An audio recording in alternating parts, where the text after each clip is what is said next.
வணக்கம். நம்ம வாழ்க்கையில உறவுகள்ங்கிறது ரொம்பவே முக்கியம் இல்லையா? ஆனா சில நேரங்கள்ல ரொம்ப நெருக்கமா போயிட்டா ஒரு கஷ்டம், தூரமா விலகி போயிட்டா ஒரு தனிமை. இப்படி ஒரு நிலைமை வருது. சரி, இந்த நெருக்கத்துக்கும் தூரத்துக்கும் நடுவுல ஒரு சரியான பேலன்ஸ் அதை எப்படி கண்டுபிடிக்கிறது? இத பத்தி ரொம்ப சிம்பிளான ஆனா ரொம்ப பவர்ஃபுல்லான ஒரு விஷயத்தை தான் நம்ம இன்னைக்கு பார்க்க போறோம்.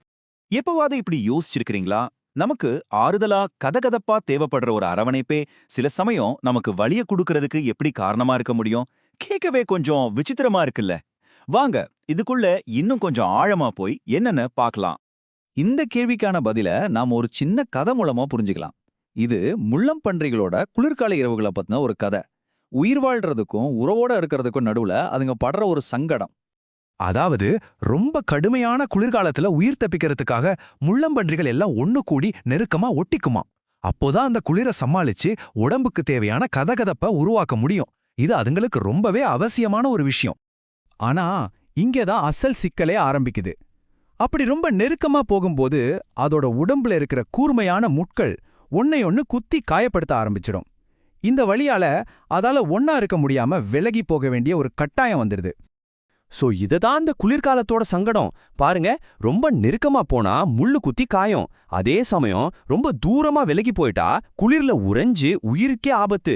ரெண்டு பக்கமும் பிரச்சனை. அப்போ இதுக்கு என்னதான் தீர்வு?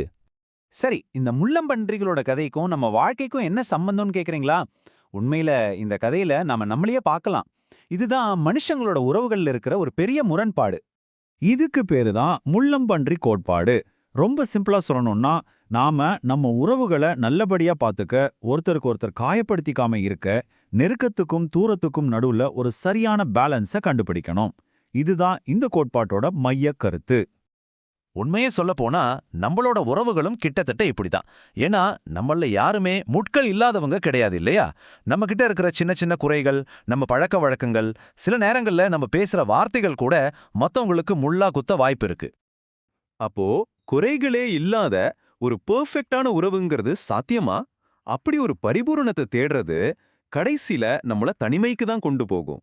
ஏன் அப்படி சொல்றோன்னு வாங்க பார்க்கலாம். கொஞ்சம் யோசிச்சு பாருங்களேன். குறையே இல்லாத ஒரு நண்பனை நீங்க தேடினீங்கன்னா வாழ்க்கை முழுக்க தனியா தான் இருக்கணும். குறையே இல்லாத ஒரு வாழ்க்கை துணையை தேடினா திருமணமே ஆகாது. சண்டையே போடாத ஒரு சகோதரனை தேடினா தேடிக்கிட்டே தான் இருக்கணும், கிடைக்கவே மாட்டான்.